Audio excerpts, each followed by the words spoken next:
All right, back at it. Another exciting topic app for today because we are in the FinTech Day. And I know that every FinTech conference has a Beyond Banking panel. So, like last time, let's try to spice it up, panelists. Let's go, go crazy. So, I think the high level, really the thought that we want to talk about is, we like in the morning session, we're just seeing a lot of same old narratives repeat, right?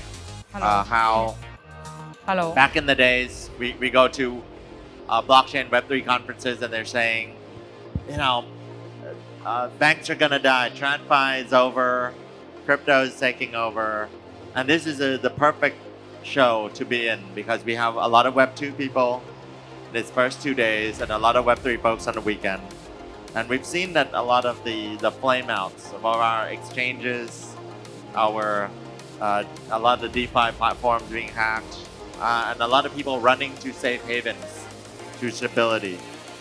The myth of banking is gonna die is definitely not true, especially in Thailand. We've seen some incredibly resilient institutions who are literally picking up the tech, the crypto playbook, and then doing it for themselves, and then out executing startups at times.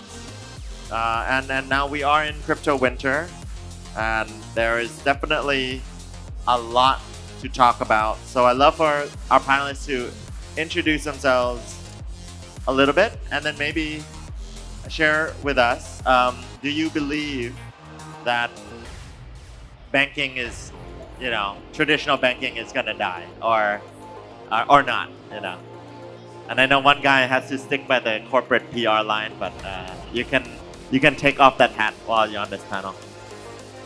Yes, maybe start from me. Actually, I think that the bank itself may die.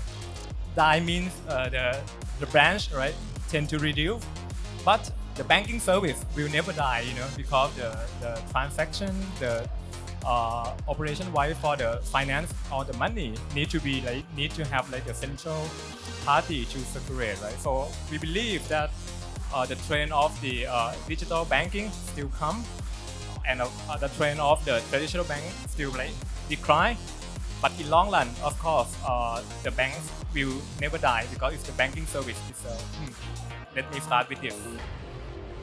All right, Tanawat making a stand. His company is gonna live. Gentlemen. I think you forgot to introduce yourself. You're so passionate about sharing. Okay, yes, I'm Tanawat. My nickname is M. I'm from Krungsri, Finnovate, head of investment. Yes, we invest in the startup in Thailand and Southeast Asia. Right, one of the top 3 banks investing in Thailand. So, I guess I should go next. So my name is Chung. I represent a Singapore-based family office called Kreation. So Kreation started by Kelly. Kelly is the CEO and one of the founding partners at True Global Ventures. So True Global Ventures is slightly big. So we were first check in Animoca, first check in the Sandbox. And basically we do late stage equity now, investments within the blockchain space. So yeah, that's where I stand. On the Kreation office side, what do I stand in is just that I look at early stage deals. So I think many people have signed up for slots. I'll be there, the business matching later. So that's where I stand as well. Yeah. Well, hey everyone, Calvin here from Impossible Finance. I guess I work somewhere in between both of them. So I do a lot of early stage incubation work at Impossible. So we work with about 25 to 30 project teams as official advisors and long-term supporters for these projects. So hopefully get them to the stage where someday maybe they can have a booth here. So yeah, really great to be here and excited to hear more and learn from these wonderful gentlemen here as well. awesome. So, diving into, I think we had a lot of early talking points on the bank side. Let's go on the challenger side. So, Calvin, you are definitely very experienced early in Binance and have seen through many waves and then the exchange going from just one product to a multitude. A lot of bank offerings nowadays and a lot of challenges up ahead and recently. So tell us, what are your thoughts? Yeah, so I think first off, no challengers is I think all friends. I think a lot of the important thing at the end of the day is being able to serve users, right? Uh, Binance today has about 100 million or so users. It's still much smaller than most large banks out there in the real world, right? So to me, I think a lot of the importance in trying to build an ecosystem is also making sure that we don't just build by ourselves, but think about what features do the users need first and then work together to solve them, right? So I was really lucky over my time at Binance to be able to support a lot of the earlier products that maybe today seem a lot more commonplace, but back then features like staking, custody, other features like just even be able to export all of your transactions as a CSV so you can report your taxes or anything like that. These are all features that we needed to learn on the fly to be able to offer to users. And I think without being able to think about it from a user perspective first, then it's very hard to solve any problem, period. I think whether or not regulated, unregulated, custodial, non-custodial, I think these are all different features that different people need. But ultimately, if you're serving the users first, I think everything else can follow after. Awesome. So going back to basics, making these impossibly complicated jargon and tools actually accessible to more people to grow the market. That is in the red corner. So in the blue corner, banks. I think you're seeing, a lot of banks starting to creep into blockchain and the virtual banking. A lot of licenses, a lot of action. Recently, I think yesterday, one neobank, Aspire, raised a significant round, and I'm not getting paid to promote Aspire, but a lot of founders use it, and it blew away traditional banks by a mile, even in a tech hub like Singapore. So are you worried about that? These guys eating your lunch? Yes, of course. I think, in my opinion, and as the VC of the bank as well, we see the fighting between, the startup, especially in the DeFi world, with the traditional world has already end, because the first fighting is on the money currency of Facebook, right? Libra, as we know, they try to be the mean of the money, but because of the regulator, the bank of Thailand or every country try to block it, right? So that is the first fighting, but it's for free that the bank is still necessary, in terms of the player to make the money or make the financial service to be under control by the government and the regulator. We see that we quite conservative, of course, but we still try to put into the hybrid model that we need to work with startup, we need to work with the Web3 world, to offer the better solution or service to the customer. So that is our view. And of course, if we foresee for the future of beyond banking, I would like to summarize into the two vertical. The first one is the vertical, Aaron mentioned. Of course, the bank will tend to move to the digital world, like virtual banking. That now, I think in Singapore or other countries, is really advanced in China as well, right? We see WeBank, Kakao Bank in Korea, right?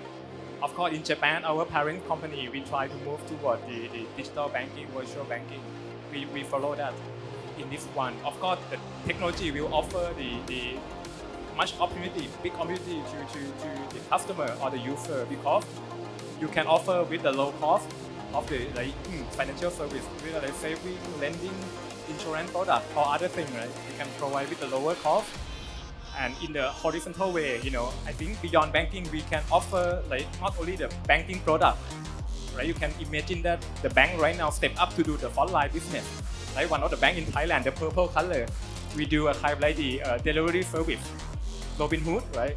And other bank try to do as well. We will merge with e-commerce, education area to be edtech with the bank, right? With the government tech with the bank and other sector as well. So we foresee the big opportunity in this area, and I think that is the point for us. Yeah, that's very exciting. So if you've never tried internet banking apps in Thailand. People from all over the world, Australia, my friends, they're blown away that like you can do literally everything in these apps and shopping and then some. So as somebody who's a referee, somebody in the middle looking to make some money, you know, this country, Thailand, is full of fintech unicorns. This is where a lot of wealth has been made. Love to get your thoughts. What do you think?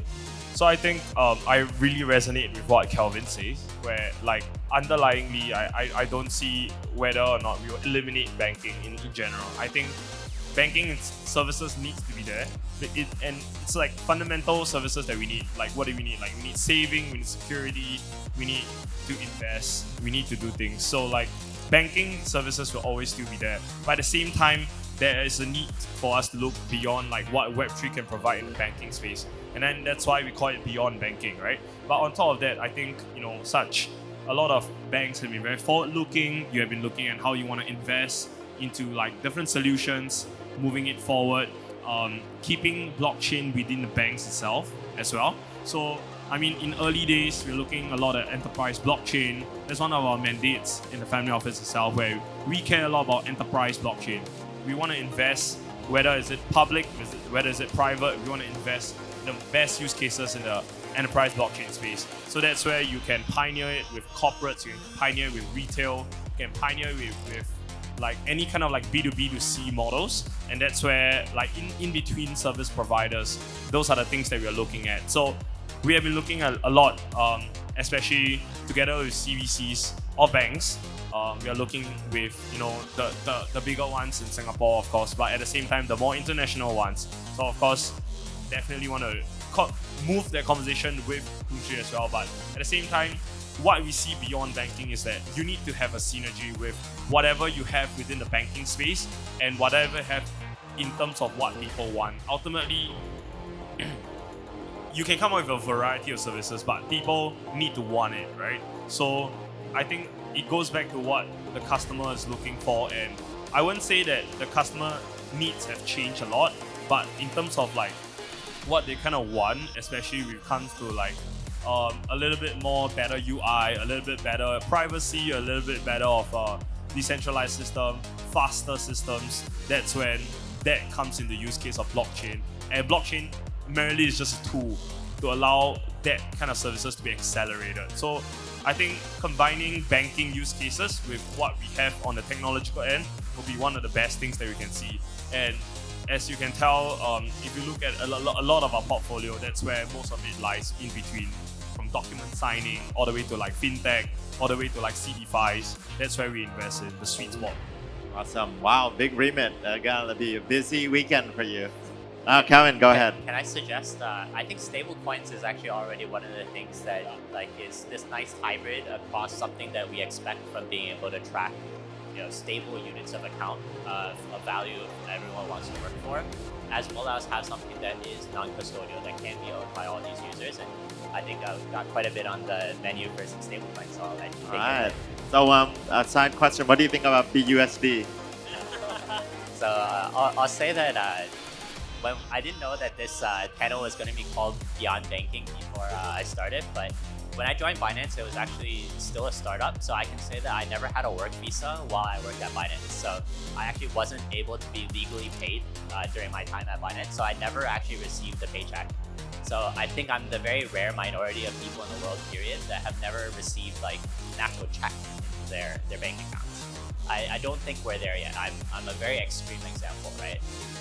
And I think had I joined at Binance and actually got all of the kind of safe banking things, I maybe wouldn't have been exposed to so much risk tolerance early in my career to be able to take the leap of faith to try and build something myself, right? So I think looking back now, I do see that for a lot of people, there needs to be a lot more safe guide rails and support to be able to let much more people actually work. I was lucky that I was a fresh college graduate that had no obligations, no family, nothing, to just take a flight to Tokyo and learn Japanese on the fly and start working in crypto, right? Without anything in my bank account. I don't think that an economy or an ecosystem can really grow or scale sustainably without that. And so obviously now with some of the news that you guys have heard with regards to the USD today, or I guess earlier last week, right? It is, I think, a very big impact to the whole space if we don't have clear ways for people to create stable units of value, right? So the BUSD case, it is a Paxos white label. Obviously, CZ is trying to distance himself now from it, but it is fundamentally speaking something that was white labeled by Paxos, and it is something that I do hope to see more clear regulation around how these stablecoins can be operated. Because I thought it was very interesting that USDP, the actual Paxos stablecoin, had no comment from any of the governmental bodies. I think clear regulation is better than no regulation, but unclear regulation is worse than both. Because now, for people that are building or using these different stablecoins, they actually don't have any guidance of what to use.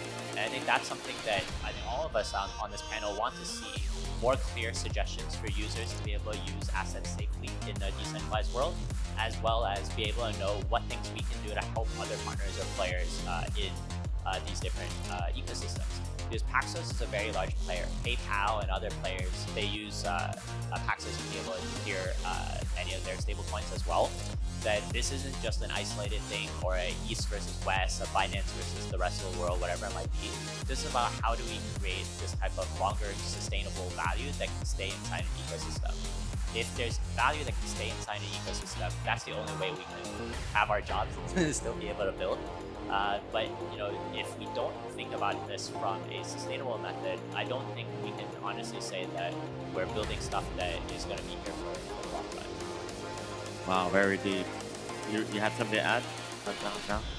I think I can add a bit. So like for us, or rather, I really agree with what he said. It's about ultimately, you can have like 10,000 stable coins. You can have many different stable coins in different ecosystem, but on top of managing assets securely, I think it's also about where do these access points come about? Are these access points expensive? How do you manage these access points? When you want to like look at fraud, how do you track? And ultimately, it's a lot about like how do you compile use case together and at the same time provide the ultimate last access point to people. When you say decentralization opens up democratization, that gives a lot of people that kind of access to this. What exactly does that mean? So I think figure out where this like dots are, and then after that ultimately connect them. I think that will be more important than anything. So yeah, that's kind of like my adding point there. But another thing that I felt like I needed to address is also when Tanawat was talking about two different verticals that we should move into. And one of the things that he was talking about is about bringing this kind of like use cases into the consumer space, right? He was talking about education, he was talking about healthcare, it's about retail banking and things like that. And that is something that we have been exploring for a while. That's why you see one of our portfolio, Animoca, just gobbling up edutechs, right? And like many other things in the space. It's not that we want to like kind of like dominate this space, but it's also because we want to see for ourselves how can we build the ecosystem to connect everything, whatever you do from the point when you wake up to when you are falling asleep. How can crypto come into every single activity that exists in your daily lives? And I think that's very important for us because ultimately you draw that first, and then after that you create the synergy in between every activity. That makes a lot more sense for everything. So yeah, for us, the main use case probably for this year that we are looking at is about transport. So in the consumer space, transport has been something that we have been focusing a lot on. We're trying to see how different things have moved within the transport space. And yeah, if anyone has anything to share later, feel free to find me and whatnot. Yeah. I think there was a guy interested in EV just now in the crowd. But I think you made a great segue into partnerships with corporations, especially banks, because in Thailand, they're everywhere. You're gonna run into them, you're gonna have to work with them. If you can't beat them, join them. So how would organizations and startups partner with the likes of Krungsri? Yes, we are very welcome, for startup to work with us. Right now, actually, in the Web3 area, we study hard, for the business model like play to earn, listen to earn. Right now, we have quiz to earn, Students try to study hard and make quiz to get money, And there are many more business model X to earn, And I agree with both of you that the use case is very important. That we need to blockchain is just technology, but how we bring it to the real world and what the business model, right, that can solve the customer problem, right? I think that is the key, And of course, either in the bank or the startup, if we can serve the value to the customer, that is the point, And of course, we are the corporate, we move quite slow, We would like to work with the startup, especially in the new area, the new younger, right? To join hand together and provide a better solution to the customer. I imagine, I dream to have every people, can access to the financial service. I dream that our world will not have the underbanked or unbanked people, how technology or how the new business model or financial innovation, fintech area can support to the user. I think that is the key. And I think the future world will be very bright, right? If we can provide the technology, especially the blockchain based. We have many use cases right now. So we have 3 minutes. So any questions from the audience? Burning questions? Don't be shy. Yep. While we're waiting as well, think about the questions. Wanted to ask, what are you most bullish on coming to this conference to find in terms of partnerships or investment? What brought you out to the show and to Thailand? Maybe for Thailand, I see a lot of great startups as we discussed, and also a lot of opportunities for partnerships as you also mentioned. I guess back at Binance, I was able to find a few projects without ever having come here. So Band Protocol as well as Alpha Finance were some of the projects that I did due diligence on fully remotely. And I think it's very difficult to find good projects without meeting face to face, be able to see some of these projects and work with them over time, right? So it's something that I wanted to get out of this trip as well. And I think so far I've met some really cool people that are also coming here as well.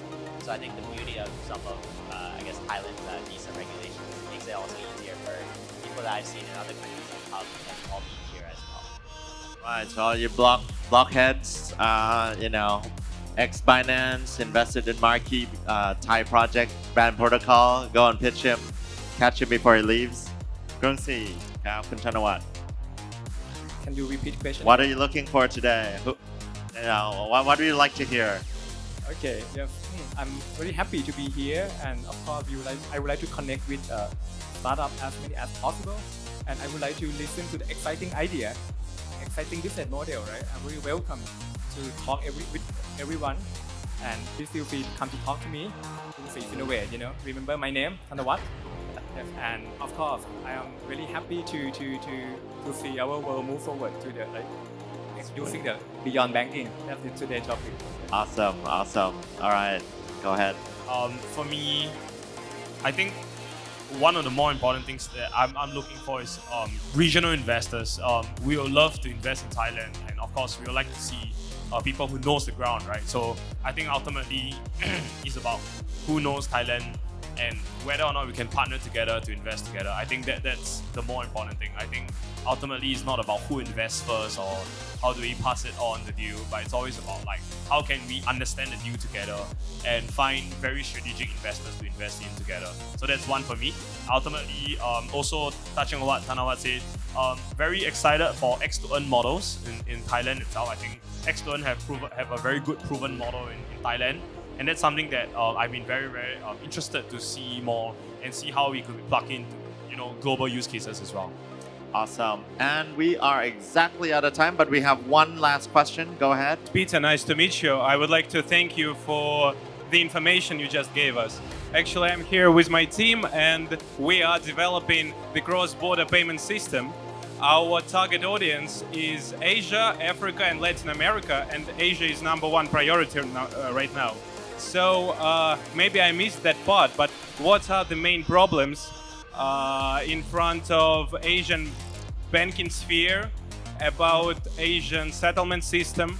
What are the problems you have today? What do you want to solve at the first place? Yeah, thank you so much. Great last question. Go ahead, gentlemen. Complicated. Yes, I think the biggest problem right now, I think in Thailand, and Southeast Asia, I think the big question or big problem is the issue of the underbanking population, underbanked. That how can we let the low segment. I don't want to call the low segment. The people, everyone can access to the financial service. I think that is the important. Right now the shark loan in Thai, and in Vietnam that I just come back. The interest rate is very high. How you imagine as the person, you have to take care of your family, your parents, your kids, but when you don't have money, how do? You need to borrow the money from someone who you don't know, and the cost is very expensive. What about the alternative solution? If, for example, the bank or startup can provide, you can verify him the credit, right? Whether how much we can give or let him borrow our money, right? With the cheap cost, I think that will increase the utility for the society in overall. I think that is the key. Okay, thank you so much. Awesome. So we are out of time, but do catch all these three gentlemen. They are going to be here. Come pitch your ideas, come pitch your partnerships. It's very hard to bring all of them here today, but thank you so much for your time and great panel. Thank you. Round of applause.